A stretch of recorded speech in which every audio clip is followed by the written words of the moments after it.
Sharing. Well, hey kids, it's your old grandpa coming to you here once again from the old Rocky Mountain High. Opening of the heart, the consciousness of all that is. And that's what we're here to share on Sharings too, because everything that we share points back to the opening of the heart. It's a great idea to use the opportunity of life itself to explore our passions. I've spent a lot of time working through acceptance for what is exactly the way it is. Because I came to realize that it was my resistance that was allowing these different elements within me to really control who I was. It's a journey of self-discovery. But this self-discovery, it lies in each of us, the potential that each of us have within us. So that we can actually be on this planet and be able to experience and allow our mind to experience what it's like to be a human. Even the ancient people knew about this, like Jesus and Buddha. And yeah, boom, the universe just went, oh yeah, you think so? And when I say the universe, I mean me. We are the universe. Being the architect of your destiny. Synchronicity such as this is a reminder saying, look, you and I are one. It reminds you that you are on the path to unity and oneness. It reminds you that you are a powerful spiritual being that is spiritually connected with the source of creation. What you need. Be the best mom, be the best grandma, be the most loving angel to yourself and nourish yourself. Yes. Get up, I'm going to eat some breakfast and I'm going to go out there and I'm going to change the world. I'm going to make it a better place. What can I do today to make it a better place? What can I do? My real passion is to awaken the divine blueprint of a living light through ecstatic song and chant.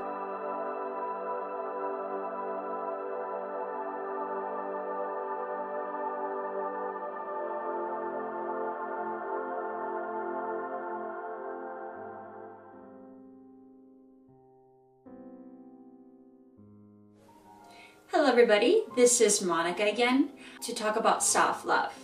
I know that I talk about self-love a lot in my videos, in my past videos, but I wanted to make one to specifically talk about it and share, really gain clarity about what self-love is and how it helps you, how it can help you in your life. To put it simply, self-love is the art of knowing yourself. And in order to know who you are, you need to get in touch with your heart, because your heart knows everything about you. The heart transcends time and space. Because of that, it's able to know things about you that your mind probably won't know. It's also able to know things about the universe, things about God, what I call God, things about creation that normally you wouldn't know if in your head or if you read a book. So being able to love yourself is the gift of getting in touch with your heart so that you can not only know yourself as a person, but also as a spirit and as a soul. So the difference between the knowing with your mind and knowing with your heart is in your mind, the mind was created in order, it's powerful, of course it's powerful, but the mind was created in order to help us understand what it's like to be a human.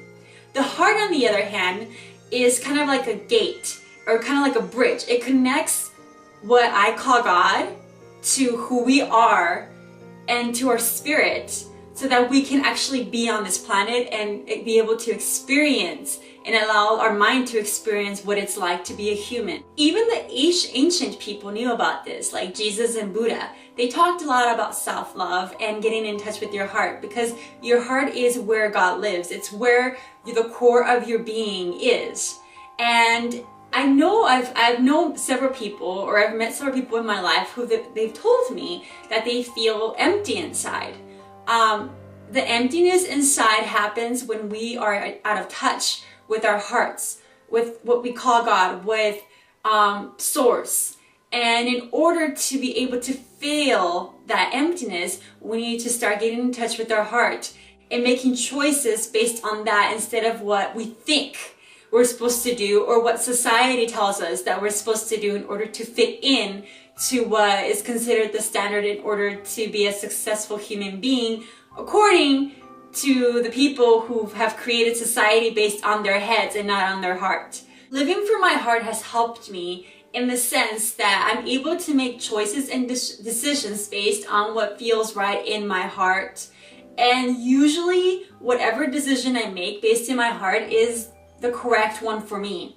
So it may not make any sense whatsoever in my head, but when I'm connected with my heart, I know I'm connected with my soul and my spirit.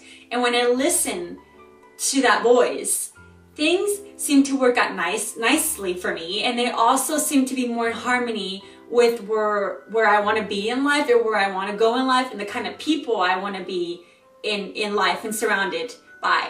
So in other words, your heart is your tool that helps you to become aware of what feels right and what is right for you, and what doesn't feel right and is not right for you. And the actions that you take based on that guidance is what self-love is. So who's ever gone through an experience where somebody asked you to do something and it didn't feel right in your heart, but you still did it? I've done it many times in the past, and that's how I was able to get where I'm at right now. And it started since I was little. When I was little, there is a specific, in my culture, I'm Mexican, and in my Hispanic culture, there's a certain tradition that needs to be followed in order to fit in with my culture. And since I was little, I didn't really resonate with that. It doesn't mean that I thought about it as negative or anything, it's just I felt that wasn't me. But in order to feel loved, because I was a child, and in order for a child to feel safe, they need to feel loved by their parents and their family. So what I did is, in order to feel loved, I stopped listening to my inner voice. I learned as a child that listening to my heart wasn't a right choice, because if I wanted to survive, if I wanted to feel loved and protected, I needed to be able to be what my family wanted me to be. And what actually started happening is that I started to shut down. I wasn't as expressive anymore. I wasn't really talkative or really enjoying my growing up. I wasn't enjoying it at all. In 2010, when I experienced that car accident, that basically was my reawakening of my heart. Whatever I put to protect my heart from being hurt, it was basically like somebody threw a bunch of really big giant rocks at this gate that was made out of glass, or you can call it whatever, and it just broke. And then there I ended up just being left with me. Little by little, I started losing my health, and then it developed to, I chose to let go of a relationship. And then the friends that I thought were my friends, suddenly disappeared. And little by little, things started falling apart. And for me, it was scary, because there was this life that I built, and it was built based on what I thought I was supposed to live like. It wasn't real anymore. And so I ended up immersing myself, or just being in this space of what I call this black hole, where I ended up with nothing. I ended up in darkness and with nothing. And what I learned is that the only way to be able to find yourself, to be able to get to know who you are, and to be able to love yourself is to go through that darkness. because only in that darkness will you find who you are. It was really my spirit and my soul calling me to wake up, literally, because I started experiencing like things that people would call out of this world. I started hearing things. I started hearing angels singing and I started hearing children laughing, and they weren't in my room. Like, I was just hearing them. I could just hear them. And I started hearing music, like angelic music.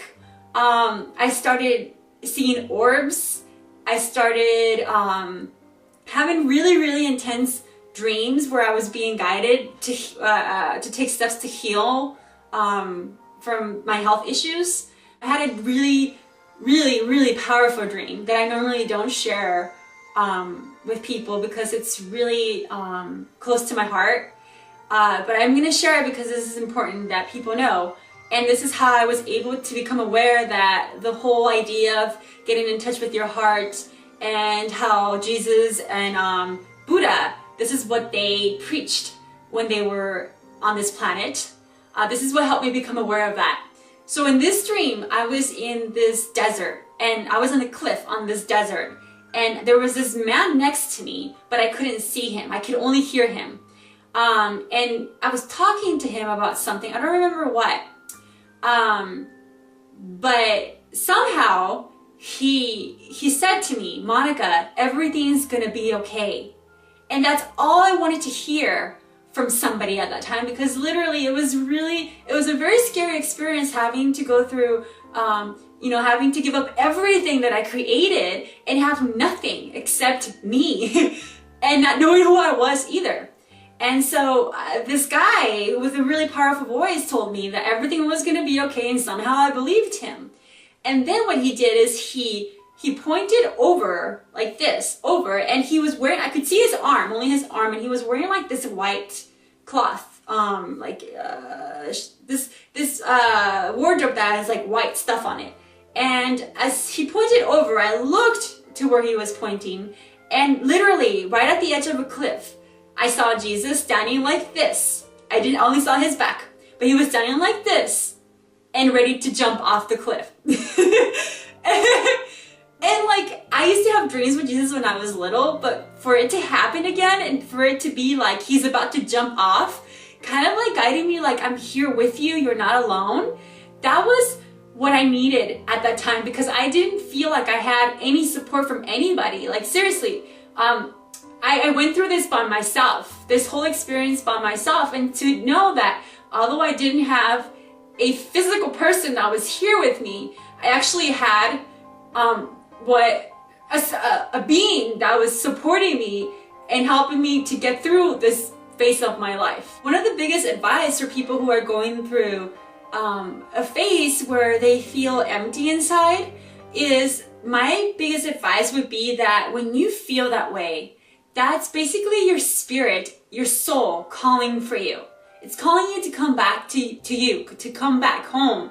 You've walked away from who you are. You created a life that wasn't not really who you are at all, and it's calling you back to notice you, to get to know who you are. And the best way to start that off is to start reading spiritual books. Start looking up spiritual YouTube videos, or go online and look up articles in regards to that stuff. I went to a meditation meetup one time, or it wasn't a meetup, it was like a Buddhist temple that I went to for a meditation. And we were gonna have this discussion. I don't recall exactly what it was, but as we were discussing a topic, I heard one guy say, well, the Buddha does things this way, so we should do it this way too. And that's exactly the kind of energy I have been stepping away from. Because I realized in that moment, I don't want to be like Buddha. I don't want to be like Jesus. I don't want to be like any spiritual person on this planet. I just want to be like me. I want to be able to be myself and be appreciated and accepted and loved for who I am.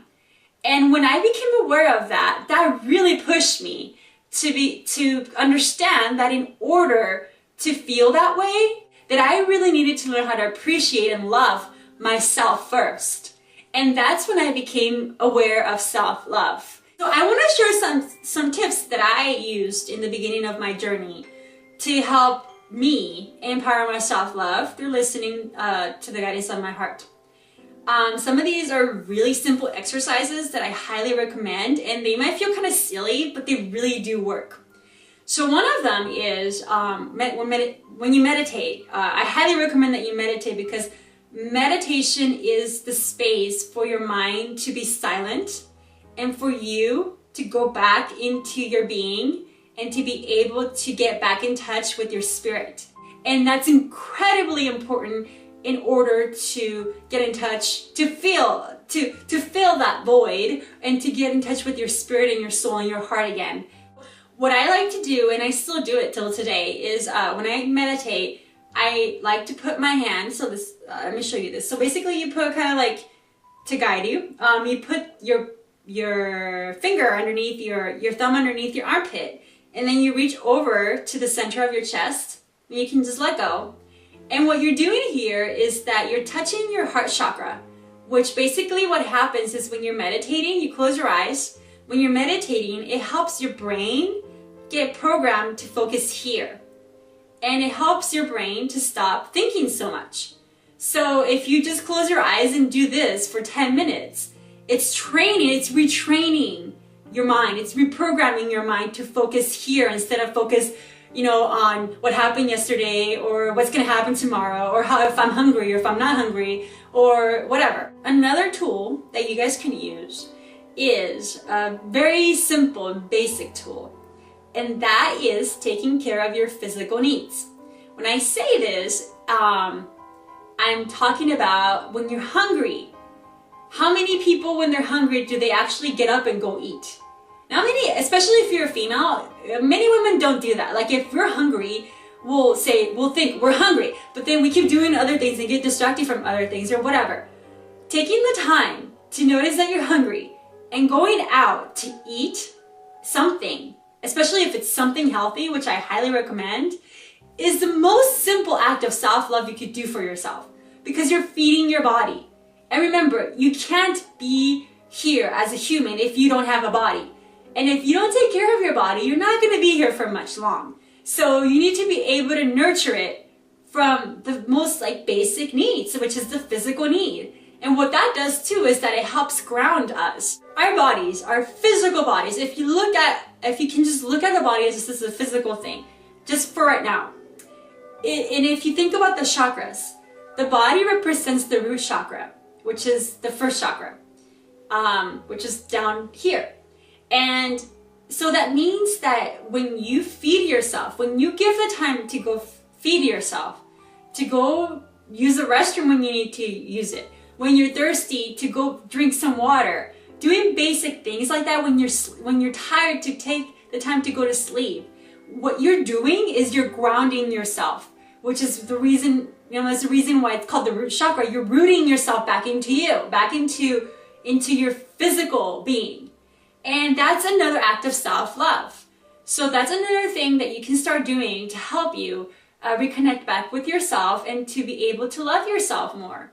Another tip that I recommend doing, and this is for women again, most of the stuff that I'm sharing in this video is for women, but if guys watch this and if it resonates with you, I'm grateful and use it.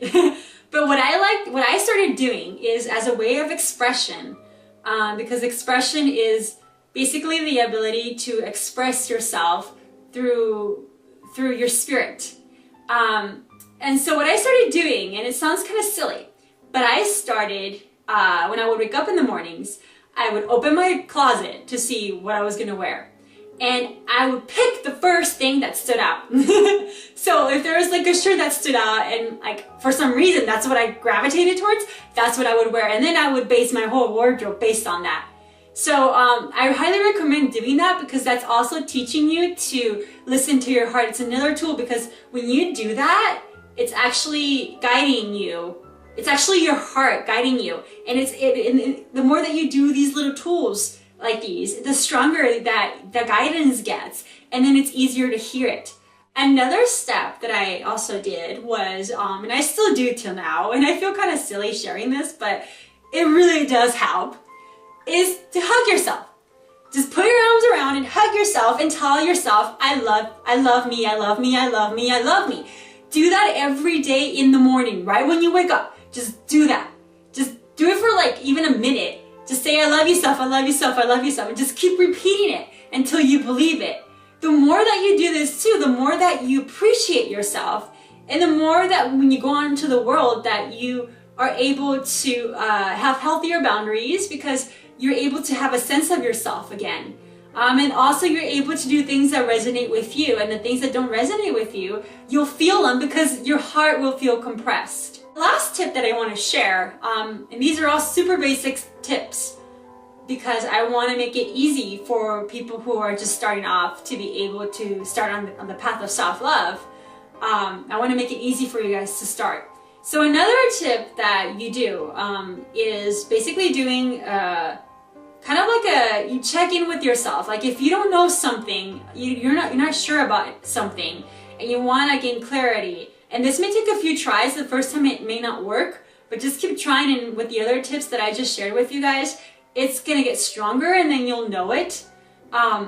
So if you don't know something and you want to kind of tune in to know if something's right or not right for you, especially if you have boundary issues, like if you don't really have healthy boundaries, maybe because you never learned them, or you just want to know if it's a boundary issue too, is you do the same thing I showed you before, where you put your thumb underneath your pit, your armpit, and then you reach over to the center of your heart and you touch there, just to be centered. You close your eyes, and then you do a simple exercise where you say, and you really tune in, take a few minutes to tune in, and then you say, my name is Bob. And if your name is really Bob, use a different name. But you'll say that, my name is Bob. And say it a few times. Say it and then feel it. And then say it again and then feel it. And say it again and then feel it. And then go do the same exercise, but this time say your real name. So I would say, my name is Monica. My name is Monica. And I just keep doing it and doing it. And after a while, what starts to happen is that when I said my name is Bob, in my heart, I could feel my heart getting compressed and closed. Like it felt like a really strong X, like that's not me. And when I said my name is Monica, out of nowhere, my heart just started opening up, kind of like a flower. It just started opening up, and it just became really open. When you say your name is Bob and your name is not Bob, and your heart feels compressed, that's basically your heart telling you. That's what it feels like when something is not right for me. It's pretty simple. That's the feeling that it feels like when you're doing something and it doesn't feel right. Now, when you say your name, and if it feels open, that's your spirit, your heart telling you, this is me. Do this. I want you to do this more. Because that's a yes. That's your heart saying yes. So if you ever have any issues when you don't know if something is right for you or not right for you, do this exercise. For example, like if I wanted to go to an event, my head was thinking about going to an event, but I didn't know. I would tune in and say, I want to go to this event, or whatever, name the event. And if it feels compressed, I wouldn't go, because there's obviously a reason. I may not understand what it is, but there's a good reason why I'm feeling that way. And what starts to happen is that the more that you start listening to your heart, the easier it becomes to be able to be kind and loving to yourself, and to be able to love yourself and do things in your life that help you to create a better quality of life. And what starts happening is that you start getting surrounded by people who are either inspired by you, by what you're doing. You're actually, just by being yourself, you're inspiring them to better their lives. And what happens too is you start attracting other people that are also on the same path. And it's such a way better quality of life than to before, when you had to live your life to please other people and it sucked. This is why I share what I share, because I'm doing it for myself and it works. And it's so powerful, but so incredibly simple. Like, my life has become a lot more enjoyable and a lot more pleasing and relaxing because of that. I know myself more because of that. I have stronger boundaries because of that. I'm kinder to myself because of that. I'm able to, and because of that, I'm also able to be the same way that I'm being to myself to other people. And it's just a kinder, more loving way to live. And this is why I'm really passionate about sharing this with the world, with other women, because it's so incredibly rewarding to live on this level. This is what I have to share for tips for self-love, and a little bit about kind of how my self-love path started, and really what self-love is, because that was the main thing I wanted to talk about. See you guys next time. Enjoy the rest of your week. Bye.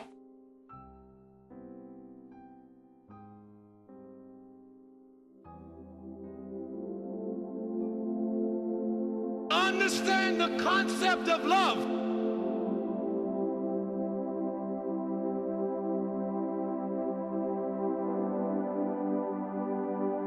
Understand the concept of love.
Sharing.